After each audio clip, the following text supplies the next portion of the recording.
Doc, examine the carrot. It's an ordinary carrot. Is it It's made not a of cookie. biscuits? Nope. It stacks. Oh, It's a normal carrot, man. Was you hoping I was eating cookies? well, that would have been a clear giveaway, surely. I mean, it's elementary, dear Stress Monster. Greetings, everybody. This is ReNDoG coming at you in another Minecraft episode from the Hermitcraft server. We're kicking things off today, my friends, from the south station of the Hermit Railway Network, or should I say from what used to be the south station of the HRN. This weekend, during the Hermitcraft livestream day, I decided to do a little bit of a prank on my good friend Stress Monster 101, and I transformed a really amazing train build that she had done out here into, well, Thomas the Tank Engine. Well, that was the idea anyway. I unfortunately ran out of time during the livestream, and I was not able to put the face onto the front of Thomas the Tank Engine over here, but I did realize this morning when I started today's episode that I would have had to break up a lot of Stress's build to complete the prank. So I thought we would take today's beginning of the episode to basically clear up the prank that we did on Stress, but I did want to show you what it looked like because we had an amazing time this weekend on the Hermitcraft live stream day. I want to thank everybody who came out to watch all of the Hermits that streamed, and I want to say a big thanks for all of the support. It was one of the best stream days that we've ever had, and man, did we have a lot of fun setting up this train over here.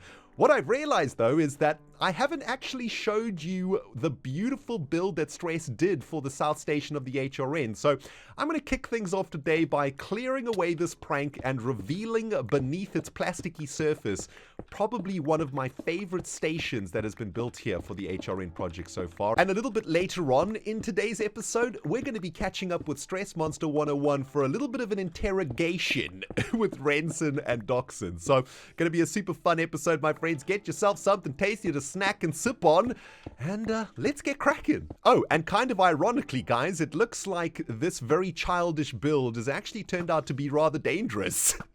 I actually didn't light up all of the spawnable areas when I was covering Stress's train here, so I've got to be a little bit careful over here. There be some creepers about, and this could end up in a very bad situation indeed. There we go, my friends. The South Station has been returned to its former glory, looking absolutely magnificent out here in the icy biome of Hermit Island.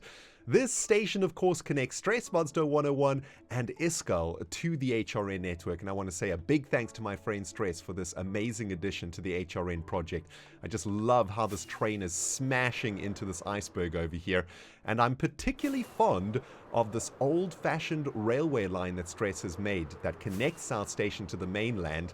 I think it looks absolutely magnificent, and what a view it is for any hermit traveling out here into the south of our world. Oh, isn't that cute? But it's wrong!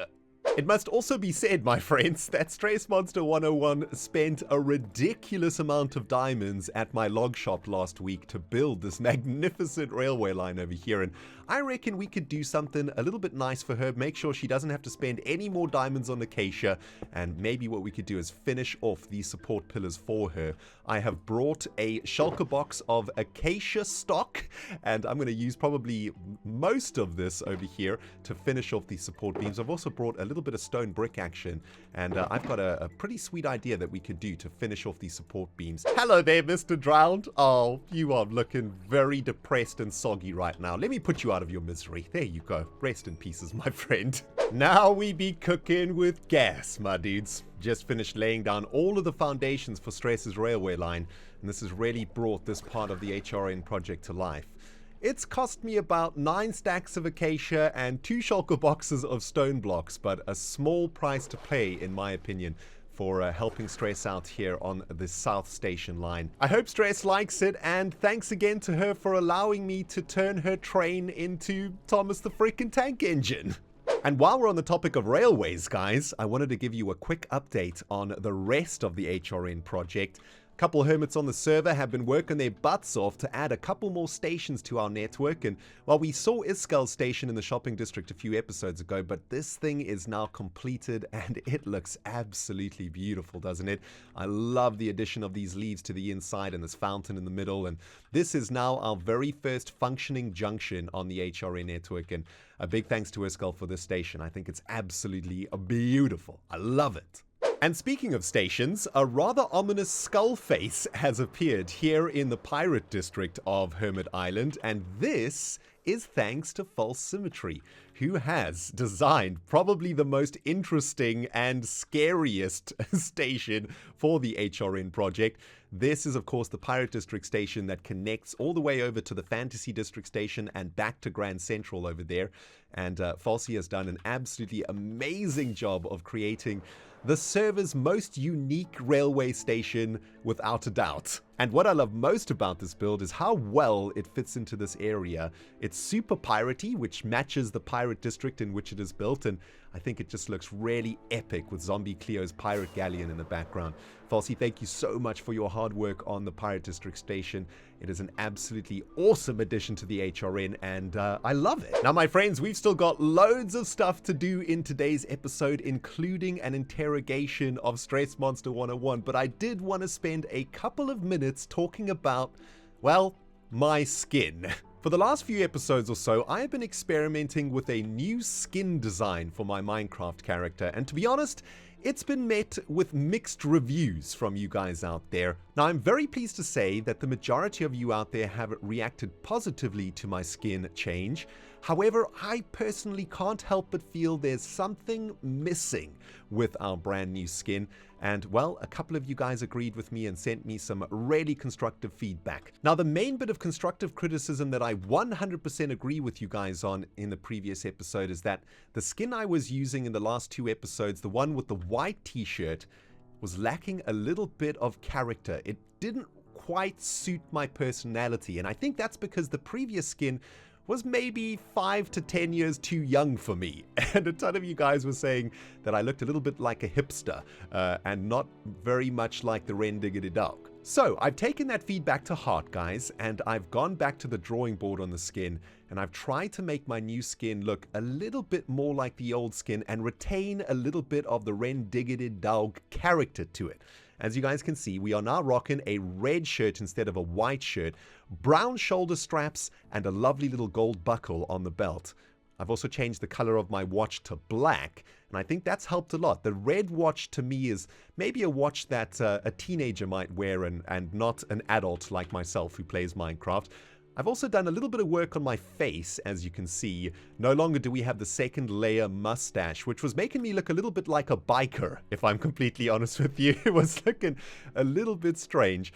And with all of those adjustments, I have now settled on this final skin over here. I'm actually in my creative test world over here, guys, standing in front of this green screen so you guys can get a good look at the skin, and I'm very keen to see your feedback on these adjustments. What do you guys think, man? You know, this skin is much more in line with my older skin, which had a red shirt. It had a sort of brown strap across the chest, and now that we've got these trouser straps in brown, I think that is a little bit of a blast from the past skin, so to speak, but also a nice modernization to my skin that I really like. But please do let me know what you think about these changes out there, especially those of you guys who have been vocal about these skin changes. I hope you like this particular design, and if I'm honest with you, I'm actually feeling more like myself in this skin. I'm feeling a lot more comfortable with this design, and I think this is the one that I really want to rock. But yeah, let me know what you guys think.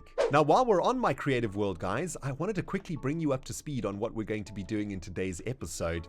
And, well, we're going to be starting a brand new little mini project in our ravine base underneath the dragon skeleton. I've thrown together over here a rather rudimentary and very simple to build vine farm. And that's because while I've been spending the last couple of weeks underground in our new dragon skeleton base, I've actually needed a ton of mossy cobblestone and a ton of vines for decoration. And, well, last week I planted a whole bunch of vines on Falsey's side of the ravine, and it looked absolutely terrible. And I've decided that we're going to make ourselves a proper little vine farm over here. And, well, this is what I've come up with. We're going to be installing this into our cave base somewhere. Still need to work that one out, but I wanted to show you exactly how this thing works. Basically, what we've got is about 4 or 5 different layers of vines growing. And the interesting thing about vines is that you can actually get 2 vines growing in a single block area over here, right? So we've got vines growing on this support beam and on this support beam, and they all basically share the same block over here, which means when these both grow at the same time, we'll be able to mine both of these strips of vines, right? So we'll get 2 vines out of each shear. All right, the vines are growing, guys, and I can now give you a demonstration of how this design is going to work. The cool thing about this farm is that we have got 2 vines growing in a single block, which means when we shear one of these vines, it's actually going to shear both of them. Take a look at this, right? There we go. We actually got 2 vines out of that single shear instead of shearing this line of vines and then this line of vines. And the way that I've set up this farm is that we have a barrier of trapdoors over here that'll stop us going into the water flow, and then we can simply come into our farm and just harvest the vines as they have grown. And of course, the durability of the shear is going to last a little bit longer because we are harvesting 2 vines for 1 hit, so to speak. And the collection mechanism will be really simple, just a little bit of water collecting the vines and flushing them into our storage system. So that is going to be our vine farm we're going to be building today, guys. The challenge is going to be finding a spot for this in our Hermitcraft cave base. That should be pretty fun, though. I've got a couple of sweet ideas. Now, before we get to any of that vine action, my dudes, we have a little bit of administration to do here in the shopping district. It's been a couple of weeks since you and I checked the profits of our businesses in the shopping district. Of course, we sell rocks and we sell logs. And I'm delighted to announce, guys, we have made an insane amount of diamonds over the last couple of weeks. Just popped my head into the shops and had a look, and feast your eyes on the bling blangs, everybody.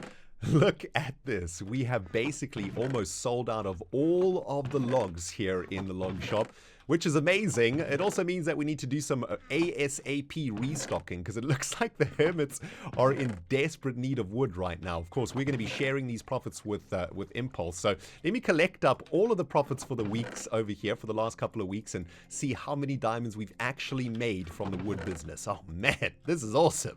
2 stacks of diamonds and a smidge worth of profits from the log business, guys. Excellent, excellent news. Half of that, of course, goes to Impulse, our business partner, but we have made 68 diamonds from logs this month on the Hermitcraft server, which is pretty awesome considering how cheap the logs are right now.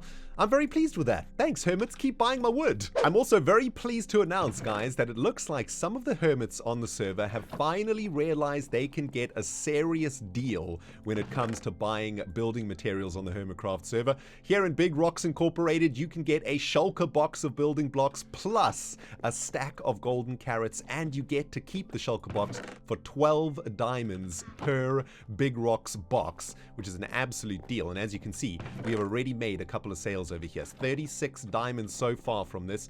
Amazing. Unfortunately, no sales of the stone block variety, guys, but we have managed to get 36 diamonds worth of profits from Big Rocks Incorporated, bringing our total shop tally of diamonds to close to 100 diamonds worth of profit on the Hermitcraft server. I'm not going to complain, guys. That is a beautiful amount of diamonds, and I'm feeling good, baby. Stop the presses, everybody. I've discovered a brand new species of fungi in Minecraft. One that grows vines, apparently. No, that's not true. Don't believe me, guys. You can't grow vines out of mushrooms. That is a mushroom that Falsey has planted here in the Fantasy District, and she's currently working on a little bit of a biome upgrade to our area over here. Looking really nice, isn't it? Absolutely loving this custom tree and that viney mushroom over there. Very cool. Anyhoozle, we are back here at the giant dragon skeleton, guys, and this feels kind of weird to say. We are back at our base on the Hermitcraft Season 6 server. Amazing. It actually feels really weird to have a base in Season 6, as I haven't had one for the entire season so far. But we have, well, I guess a hole, a cave, which can be considered a base, I suppose, because, well, this is where we get all of our items and all of our building blocks. Yes, I don't have a bedroom, I don't have anything like that, but I do have a storage facility, I do have an auto smelter, so yes, this can be considered a base. Alright? Don't ask any questions, it's true. Now, there is, of course, one thing that every good base in Minecraft needs, and that's a good vine farm, because vines are just so important to Minecraft, aren't they? Well, the vines are important to us, because as you guys can see, vines play a very big part of the aesthetic of my base here. And, well, as I just showed you on my creative world, I have a great idea for a little bit of a vine farm, but I don't really have any idea where we're going to put it. So today we're going to be kind of winging it a little bit. I've got a bit of a plan that I would like to explore with you guys right now, and that is going to involve building a brand new cave inside of our cave system over here. Now, I know what you're thinking, my dudes. ReNDoG, that's not a cave. That is a tunnel with a torch at the end of it. Well, my friends, you would be wrong, because that was actually a super secret professional YouTuber cut of doom because I forgot to get ice for this segment of the video. But seriously, my dudes, we do actually need this tunnel because I have a really cool idea for our vine farm here in our cave base. First and foremostly, though, I want to make sure that we can get the water flow of our system correctly. So I'm going to put a bit of ice over there, break that ice, and of course, that's going to cause a water flow that's going to come all the way to the edge of our item delivery system. I guess the tricky part now is trying to figure out exactly how our vine farm is going to fit into this tiny little cave system, and I'm a little bit disorientated in here. I think the best thing for us to do is actually just dig in this direction and see where we come out of. I think the ravine is in this direction. Yeah, so maybe if we dig all the way through, hopefully we'll break into something that we recognize. So far, nothing though, which is slightly concerning. Let's go a little bit further. We might still be a little bit too low over here. Oh, hang on. There we go. That is going to take us all the way to an unknown cave system. Oh, this looks like a part of False Symmetry's base. Okay, that was embarrassing. Did I not just claim to be a professional Minecrafter live on camera? Yes, you did, Ren. Yes, you did. You silly fool. Let's try this one more time, this time using the brain, shall we, guys? I've got the F3 up here, and I'm trying to find my coordinates on the Z, and it looks like this block over here is going to be -1315, and, well, my idea for this vine farm is to perhaps have an entrance into the vine farm from here. Maybe we can have like a really nice staircase that goes up into that tunnel, and I suppose all we're going to need to do is create a bit of a staircase over here and link it up to that little cave that we just created, and well, we can find that by going back there and, well, digging toward the -1315 on the Z, if that makes any sense at all. Now, next step for me, guys, is going to be a whole bunch of excavation. We're going to have to dig out a nice big cave over here to install that vine farm that I showed you on my creative world. And in the meantime, I've got some very exciting footage to show you of, well, an interrogation of a certain hermit on the server whom Renson and Docson suspect is the Jangler. Stress Monster 101, prepare to reveal your secrets as the powerful interrogation techniques of Renson and Docson get the truth out of you once and for all. Or something. Dr. Docson. Sir, What's up? I've got my looking at? inspector glasses on right now. Are you staring in the sun? Things are about Directly? to get serious, Docson. Okay. Yeah. Splendid. That's better. I mean, that's better. Yes. I love the accent, man. So, Okay, Doc, seriousness. Sherlock Green seems to think that we're sniffing up the wrong tree, my dude. Can you say that? Don't you say barking up the wrong tree? Don't correct my English, Docson, All right. okay? Right. So, we're pretty sure it was Stress that is the Jangler / Cookie Monster Jangler creature, Yes. and we need to have a chat with her. We've summoned her, haven't we, Docson? Yes. Hello, Stress. Hello. I see you down there. Hello. Where? No, me? Not me. Oh, Hello. I did wonder what this great thing in my sky was, to be honest. And then Oh, you two just come flying off of it. right. Don't play innocent, Right. wondering what it is. You know exactly what it is. Yes, Don't methinks you? she doth protest too much, Docson. What are you both wearing? What? Stress Monster, Yes. My new lovely red friend. dog that I've not seen. that's Renson, Renson. Dr. Docson. Renson, PhD. Dr. Docson, please. Right. So, this giant cookie over Yeah. here, okay? Yeah. We're pretty sure this is you for a number of reasons. just to get you caught up on what's happening, our diamonds got stolen during the war. Okay. Okay? Then we found a chest outside the stock exchange that said jangled on it. Then we found a whole bunch of cookies. And then it led us to that giant cookie in the sky. Cookie monster, stress monster. That's my deduction, Dr. There was a poem saying, so yeah, it's cool. I mean, I have no problem. The diamonds are back. Don't you worry. I don't want nothing from you. Just confess and we are cool. If you brought them back, everything is... This is a little bit scary, I'm not going to lie. Confess and you shall be allowed to have all the cookies that thou wish. Listen, right, now listen. If I was this whoever jangler cookie monster stress thing, why would I build it up there so close to my base? Why would I do that? You think I'm stupid? Docson, I had not considered that possibility.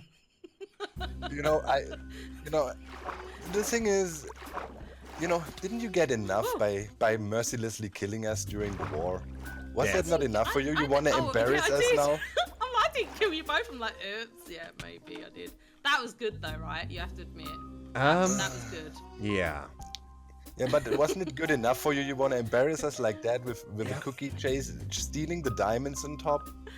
All right, come on now. I did not steal your stupid diamonds, and that is not my stupid cookie. You're barking up the wrong tree or sniffing up it, like you said.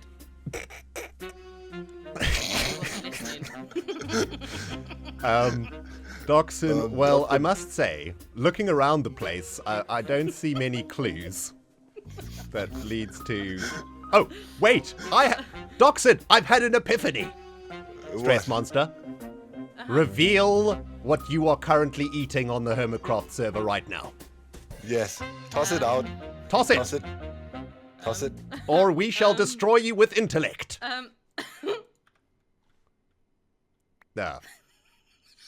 Doc, examine the carrot. It's an ordinary carrot. Is it made of biscuits?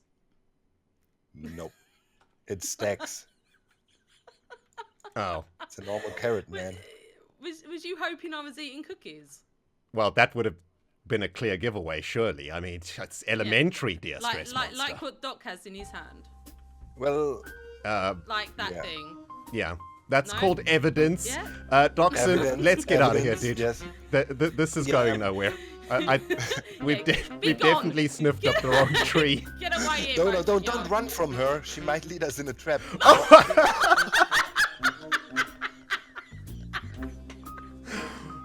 Docson!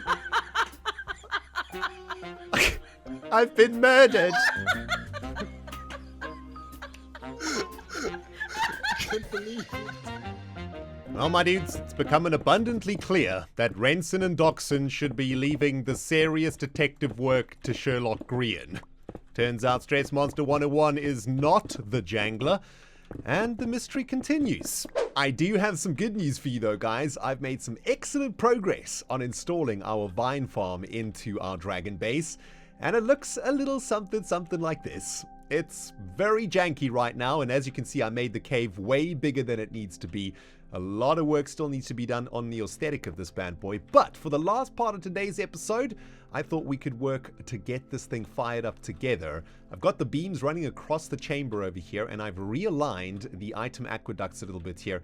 The water stream is going to start here and flush the vine around the corner into our sorting system, and all we need to do now is get the vines installed on the beams over here, and then of course unleash the water on this side so that any of the vines that we harvest will get flushed into the sorting system. And it looks like we might be able to do this quite easily. We just have to double right click on the single block, and that'll add vines to both sides of that block. So that's going to make life a little bit easier. I just hope that I have enough vines for this.